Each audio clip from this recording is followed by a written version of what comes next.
어느 모임이나 구성원들이 모임을 통해서 얻기를 원하는 것들이 있습니다. 얻기를 원하는 것을 얻으면은 모임에 계속해서 참가하고, 얻지 못하면 떠나는 것이 일반적입니다.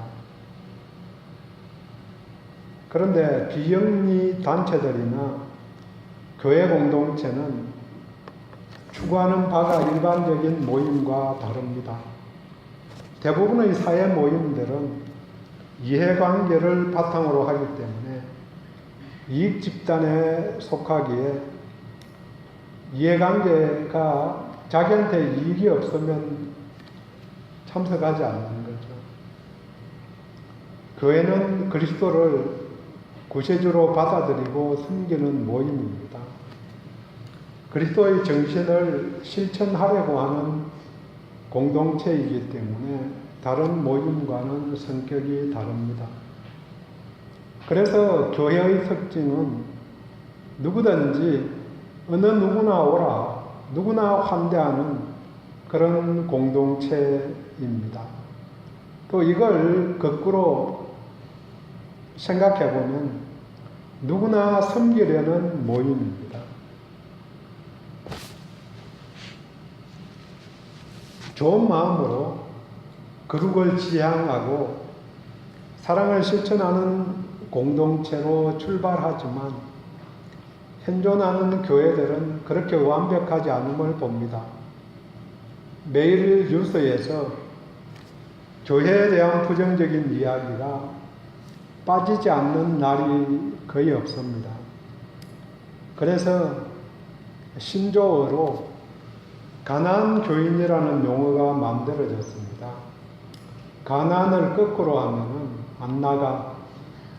그래서 교회에 출석하지 않는 예수 믿는 사람들입니다. 교회에 상처를 받았다. 목사에 실망하고 집사 장로들에 오래 믿었다고 생각하는 사람들 때문에 상처를 받은 이런저런 이유로 등록하지 않고 배회하거나 아예 마음을 닫고 나가지 않는 사람들을 이야기합니다.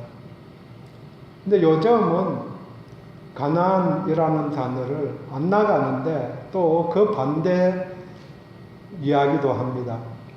교회에 묶여서 교회에 모이는 것만 힘쓰고 세상에 나가서 활동하지 않는 사람들, 이런 사람들도 한꺼번에 포함시킵니다. 그러니까 교회에 안 나가든지 교회에서 세상에 안 나가든지. 근데 성도들이 교회에, 그러니까 예수를 믿으면 믿을수록 세상 모임들이 다 끊어지거든요. 근데 그것은 어떤 면에서는 당연하다는 생각이 들지만 한편으로는 예수님의 뜻을 정확하게 이해하지 못한 점도 있는 거죠. 그러니까 세상 모임에 가면은 술 먹고 이런 일들이 길어지니까 별로 참석하고 싶지 않은 그런 마음도 있지만, 그런 장소에 가서 술 먹고 헤매는 사람들 집까지 바래다 주고 사고 나지 않게 그렇게 예서면 봉사하면 따로 볼 수 있다는 거죠. 물론 권하는데 안 먹기가 그렇게 간단하지는 않지만, 또 한편으로 생각해 보면은 한 번이거든요. 한 번 처음에 딱 끊으면은 그 다음은 그것 가지고 시비는 안 건다는 거죠. 처음에 끌려다니니까 그 다음도 물론 그러는데, 어쨌든 교회로 안 나가든 교회에서 안 나가든 둘 다 문제입니다. 어쨌든 이런 점들을 보면은 완벽한 공동체가 없다고 말씀한 어느 분의 말이 맞기는 합니다. 그렇지만 진실한 완벽한 공동체 이루기 위해서 노력해야 하는 것도 또한 옳은 이야기입니다. 물론 항상 계속해서 완벽을 이루지 못해도 일시적으로 건강한 공동체는 이룰 수 있고 이루어집니다. 좋은 공동체를 이루기 위해 노력하는 많은 사람들이 있는데 그 중에 미국의 정신과 의사인 스캇팩이라는 분은 평화 만들기라는 책에서 진정한 공동체를 형성하려는 노력과 그 과정을 알려주고 있습니다. 팩은 진실된 공동체를 만들기 위해서는 헌신의 깊이가 있어야 된다. 또 소외를 해소하기 위해서 노력하려니까 작은 공동체가 될 수밖에 없다고 이야기합니다. 큰 공동체는 소외가 발생될 소지가 크다는 겁니다. 물론 2명, 3명 살면서도 소외가 발생해서 애 놓고 집 떠나서 3일 만에 굶어 죽었다고 그런 이야기도 나오기도 하니까 작은 공동체라고 2명이든 3명이든 그게 중요한 것은 아니면 틀림없지만 그래도 어느 숫자가 넘어지면은 소외될 가능성이 크다는 거죠. 동시에 서로를 향한 깊은 헌신이 진정한 공동체를 이루는 중요한 요소라고 말합니다. 평화 만들기라는 책에서 팩은 진정한 공동체를 이루기 위해서 여러 단계가 그 과정들을 지나가야 된다. 그래서 맨 처음 만들어지는 공동체는 사이비 공동체 이렇게 표현합니다. 그러니까 사이비 공동체. 피상적으로 서로가 서로를 알고 만나기 때문에 갈등이 일어날 일이 전혀 없다는 거죠. 예배만 참석하고 집에 가면은 갈등이 일어날 일이 없죠. 물론 어떤 분은 예배 속에서 목사님이 설교하든지 어느 분이 강구하는 내용 중에 정치적인 이야기 했다고 열받아서 다음 주부터는 설교 참석하지 않겠다고 그렇게 이야기한 사람 만나기 보기는 했습니다. 그렇지만 예배만 참석하고 돌아가면은 그런 갈등거리가 생길 일이 없는 거죠. 그래서 그냥 평안하게 보이고 갈등이 드러나지 않는 그런 공동체를 사이비 공동체라고 그렇게 표현하는 거죠. 이 단계를 지나가면 사람이 사람을 알아가면 알아갈수록 고민할 문제도 생기고 그 다음 싸울 일도 생기는 거죠. 혼란의 단계가 발생한다. 혼란, 갈등이라고 바꿔도 되고. 그래서 이걸 지나기 위해서는, 극복하기 위해서는 마음을 비워야 한다. 내 마음 속에서 나를 비워내고 그렇게 하면은 점차 진정한 공동체에 한 발자국 들어가게 된다고 이야기를 합니다. 진정한 공동체의 여러 특징들이 있지만 첫 번째로는 포용성과 헌신을 이야기합니다. 누구나 포용하는 것. 그러니까 누구나가 되지 않으면 진짜 공동체가 아니라는 거죠.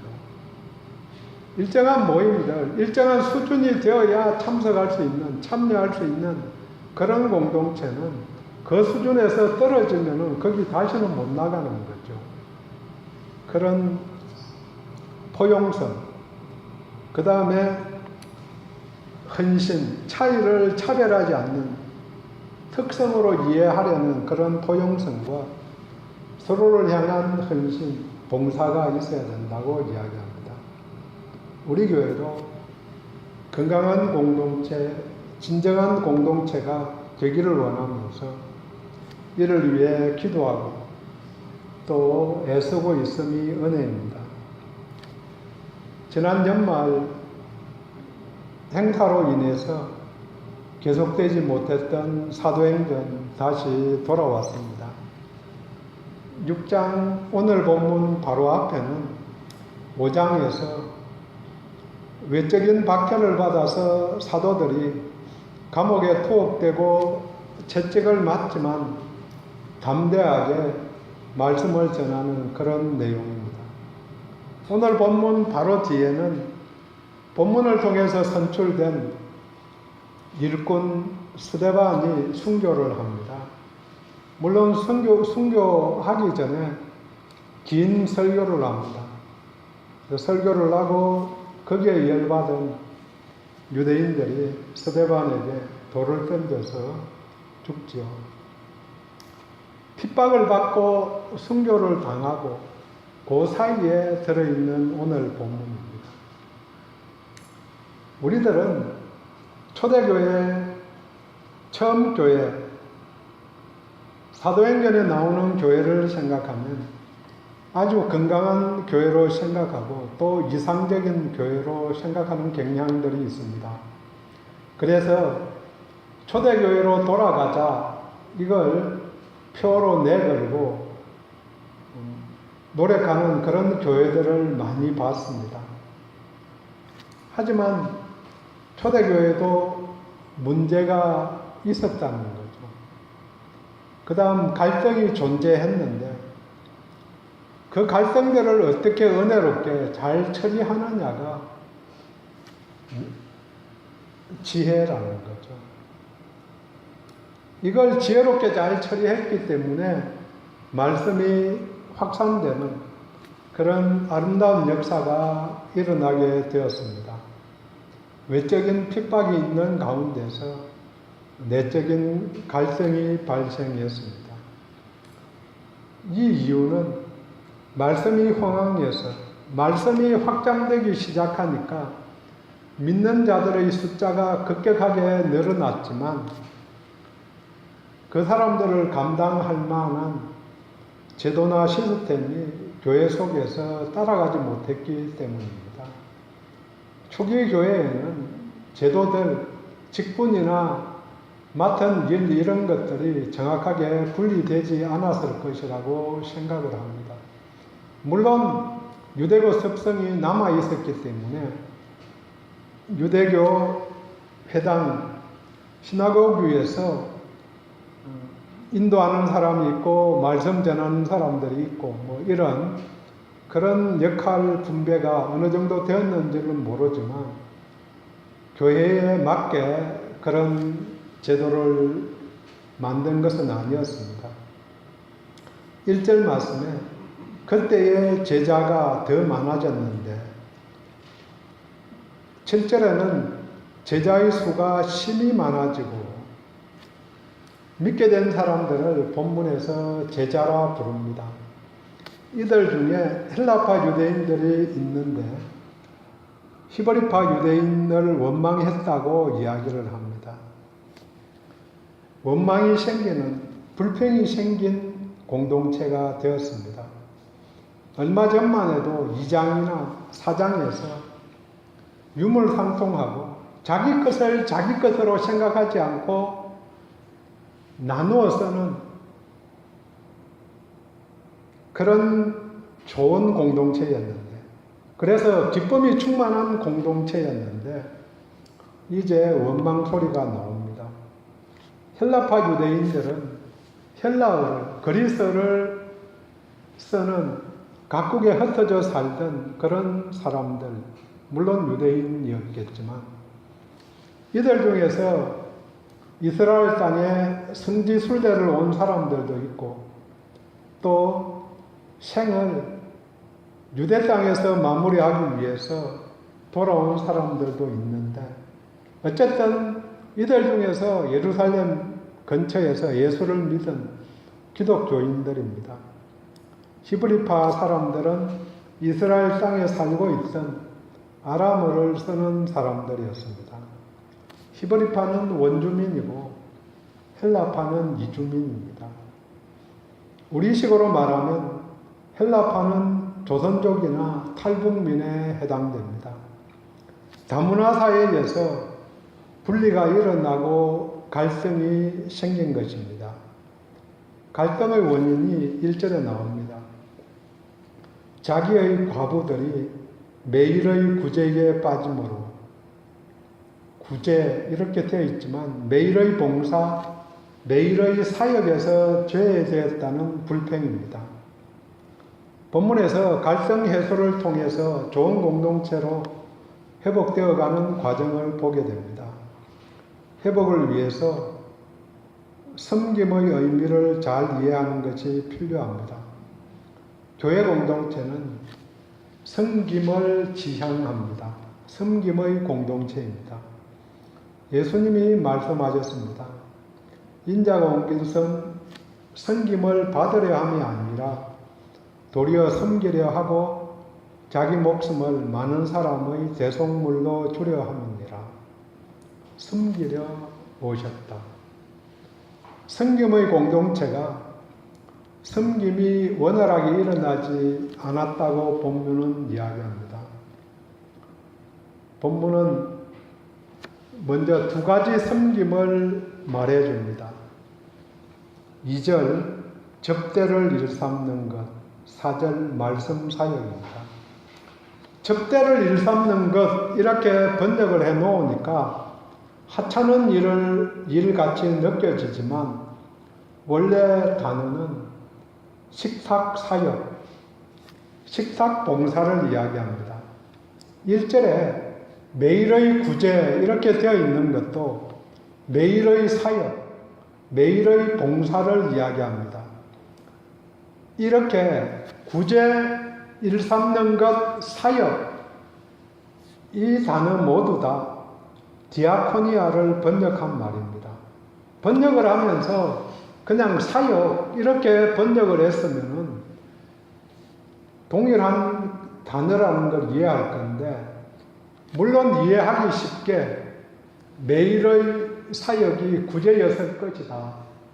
그 다음에 일하는 것 이렇게 번역하는 게 좋은 면도 있지만 차별화하는 그런 좋지 못한 일도 있다는 거죠.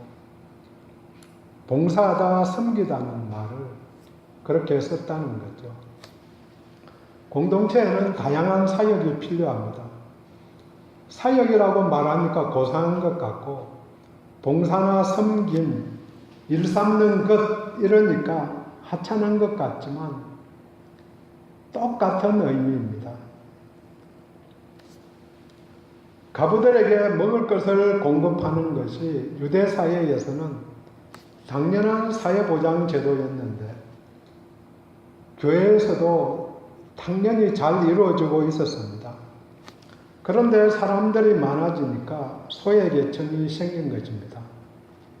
그런데 이 문장을 사역이라고 바꿔놓고 편견 없이 읽어보면 또 좀 다르게 해석을 할 수 있습니다. 헬라파 사람들이 봉사자 명단에서 제외되었다. 구제를 받는다 이렇게 보기가 쉽기는 하지만 일하는 일꾼으로 볼 수도 있다는 거죠. 매일의 사역, 일상의 봉사활동이 이루어지고 있는데 그 일을 하지 못하게 되어서 불평일 수도 있습니다. 가부들이라니까 배급을 받지 못해서 일어난 일이라고 생각이 당연히 들지만 매일의 사역이라고 생각해 보면 둘 다 생각해 볼 필요가 있습니다. 당연하게 가부들이라고 다 가난한 것도 아니고 다 봉사 받아야 될 일도 아니라는 거죠. 사역이라고 그렇게 보면 누구나 봉사활동을 하고 싶은데 히브리파 사람들이 이전에 자기들이 하던 대로 자기들만 있을 때와 같이 그들만 순번을 만들어서 봉사했다고 생각해 보면은 좋은 불평입니다. 나도 일하고 싶은데 기회를 주지 않는 것은 복받을 기회를 주지 않는 것, 하나님께 헌신하는 기회를 주지 않는 일이기 때문에 불평을 할 필요도 있습니다. 어느 교회에서 강단 장식을 꽃꽂이 하는 일을 한 분이 독점했기 때문에 아무에게도 안 맡기는 거죠. 물론 자기가 헌신하고 봉사하고 싶어서 자기 돈으로 꽃꽂이를 하기 때문에 다른 사람들이 돌아가면서 하자. 나도 봉사해서 복 받고 싶다. 아무리 이야기해도 안 듣는 거죠. 자기만 하고 자기만 복 받겠다. 그 다음 지금까지 그렇게 해왔다. 그렇게 해서 불평하는 이야기를 들은 적도 있습니다. 아무튼 여기서 이들은 받아야 될 걸 받지 못해서 불평한 것일까? 아니면 일을 분담해 주지 않아서 불평한 것일까? 숙제입니다. 각자 깊이 묵상하면서 양면을 어느 게 더 맞을까 생각해 볼 필요가 있습니다. 아무튼 본문에는 식사 봉사를 하는 일과 말씀 봉사를 하는 일 두 사역이 나옵니다. 사역의 많은 영역 중에서 두 가지 예를 보여준 것일 따름입니다. 그리고 본문을 잘 읽어보면 어느 것이 우월하다는 의미가 전혀 없습니다. 일 삼는 것, 그렇게 이야기하고 사도가 오로지 나는 이것만 하겠다. 그러니까 우월한 것 같이 그렇게 느껴지기가 쉽고 또 그렇게 말하는 분들이 있기는 하지만 아무리 읽어봐도 그런 뉘앙스는 전혀 없다는 거죠. 교회 공동체에는 모든 사역이 다 필요합니다. 나이 들면서 물론 제가 지금도 안 하고 있으니까 앞으로 잘 하게 될 거다 이런 생각은 전혀 없지만 전혀 없는 것은 아니지만 왜 할 일이 없어서 나이 들어서 고민할까? 그래서 생각해 보면은 아침에 일어나서 동네 전부 다 쓸고 그러면은 동네 사람들이 다 좋아할 건데 그런 일을 하면은 오전 시간 다 갈 건데 왜 할 일 없어서 고민하고 뭘 할까 그렇게 생각하실까? 그런 생각을 하는 거죠. 꼭 마찬가지로 교회에서 다양한 봉사가 필요하죠. 또 어느 영역이든 존중받아야 하는 거죠. 세상 속에서도 다양한 봉사가 필요하고 존중받아야 하는 거죠. 다양한 봉사활동이든 그 봉사활동의 대상으로 섬김을 받든 불평에는 귀를 기울여야 합니다. 사도들은 문제를 해결하기 위해서 즉시 사람들을 모았습니다. 2절 모든 제자를 불러 이르되 사도들은 불평한 사람을 다루지도 않고 불평하게 만든 사람들을 지적하지도 않았습니다. 그들이 누가 잘못했다 이 잘잘못을 따지지 않고 이 문제는 자기 자신들의 문제로 받아들인 것입니다. 우리가 하나님의 말씀을 제쳐놓고 접대를 일삼는 것이 마땅하지 않다 이렇게 표현하면서 자기들의 잘못으로 일단 본 것입니다. 요지는 우리들에게 모든 일이 집중되어서 생긴 것이다 이렇게 말합니다. 자신들의 문제를 인정한 것입니다. 지도자가 자신들의 잘못이라고 공개적으로 고백한 것입니다.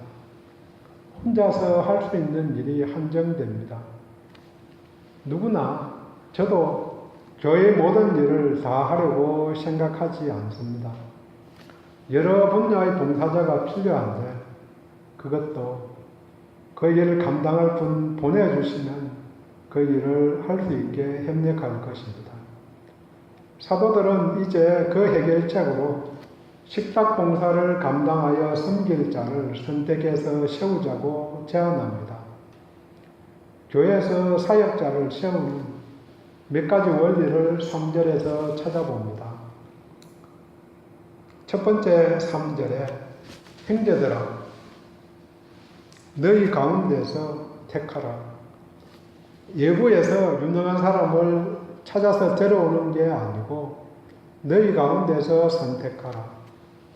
내부 자원을 찾아서 활용하는 것이 중요합니다.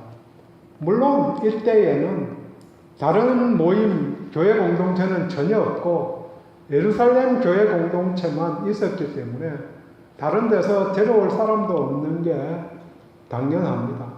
하지만 데려올 수 있더라도 내부에서 정리를 해야 되는 거죠.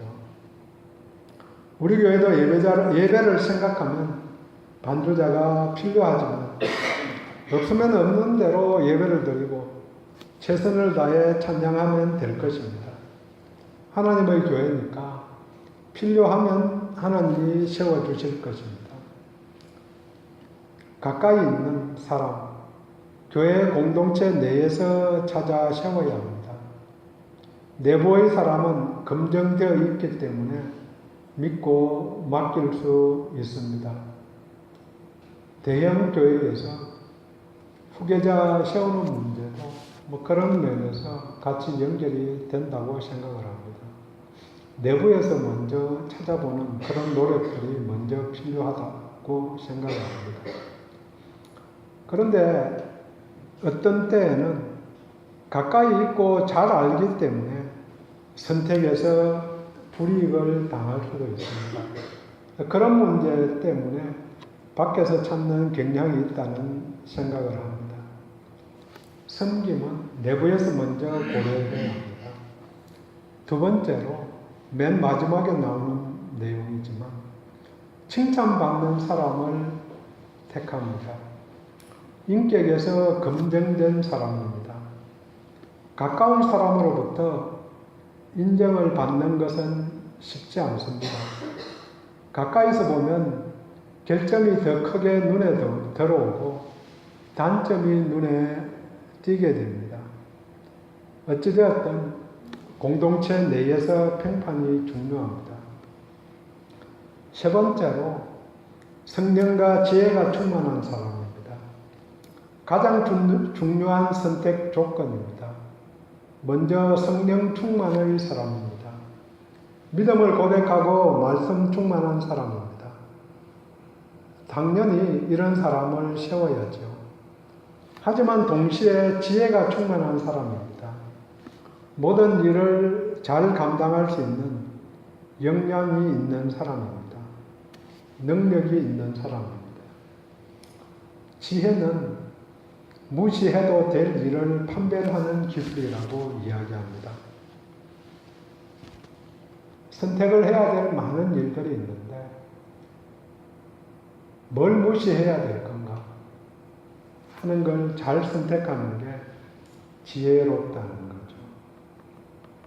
사도들이 그 본을 잘 보여줍니다. 자신들이 다 하지 못하기 때문에 무시하기로 한 일을 잘 선택한 것입니다. 성령 충만과 지혜 충만. 두 단어가 믿음 안에서 연결되지만 다른 면으로 보면 신앙심과 전문성이라고도 말할 수 있습니다.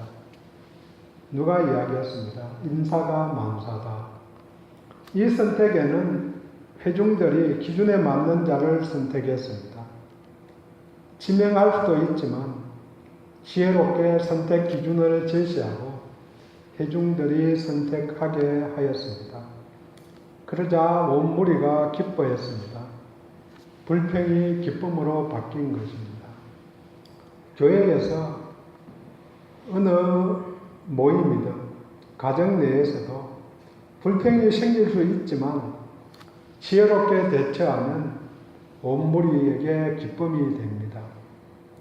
기도와 말씀 사역은 사도들이 계속하여 감당하고 있던 일이고 선출된 사람들의 원래 목적은 사람들을 섬기는 사역이었습니다. 하지만 선택된 사람들이 말씀 사역도 감당하는 것을 볼 수 있습니다. 스데반은 바로 뒤 7장에서 장엄한 설교를 하나님의 영광 속에 돌에 맞아 순교했고 빌립은 여러 곳을 다니면서 말씀을 전거했습니다. 사도들이 선택한 자들을 기도하고 안수해서 일을 맡겼습니다. 이제 하나된 공동체를 통해서 갈등이 해소된 공동체를 통해서 일어난 은혜가 7절에 기록됩니다. 하나님의 말씀이 점점 왕성해졌습니다. 말씀 증거가 많아진 것입니다. 복음 전도가 활발하게 일어난 것입니다. 예루살렘에 있는 제자의 수가 심히 많아졌습니다. 갈등이 극복되면 새로운 발전의 계기가 됩니다. 흩어졌던 마음이 기쁨 가운데 하나가 되면 새로운 능력과 은혜가 넘쳐나게 됩니다. 갈등을 극복했기 때문에 진정한 공동체로 한 걸음 더 나아간 것입니다. 그 결과로 허다한 제사장 무리도 이 도에 복종했습니다. 골수 유대인이라고 할 수 있는 사람들도 예수의 도 복음을 받아들였습니다. 복음의 능력이 드러난 것입니다. 물론 이런 역사는 하나된 공동체를 통해서 성령님이 은혜를 부어주셨기 때문에 일어난 일입니다. 우리 교회도 여러 일들을 위해서 여러분들을 선택해서 맡기려고 합니다. 섬김의 공동체인 교회에서는 각자가 섬길 일이 있어야 합니다. 또 섬김을 통해서 성장하기 때문입니다. 정리합니다. 좋은 공동체는 문제가 발생하였을 때 회복할 수 있는 공동체입니다. 교회는 섬김의 공동체입니다. 다양한 섬김이 있는데 가장 기초가 기도입니다. 기도. 중보 기도의 섬김은 누구나 할 수 있고 또 누구나 감당해야 할 사역입니다.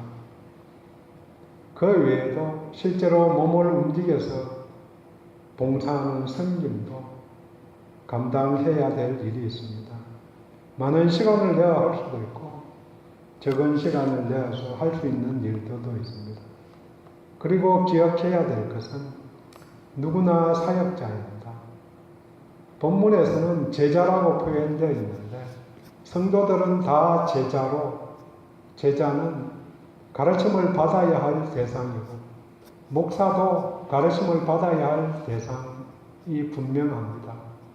그걸 놓치는 순간 타락하게 되는 거죠. 다 되었다고 생각하는 순간 넘어지는 게 세상사입니다. 다 성도이지만 다 제자입니다. 그래서 다 배워야 하고 동시에 다 사역자입니다. 다 섬겨야 하는 거죠. 물론 가정에서 가족들도 잘 섬겨야 하고 또 이웃들을 보면서 내가 어떻게 이웃을 섬길까 생각해야 하는 거죠. 집사, 권사, 장로, 성도 다 사역자라는 표지입니다. 성도들도 사역자로 부르시고 세우셔서 가라고 말씀하십니다. 기도합니다.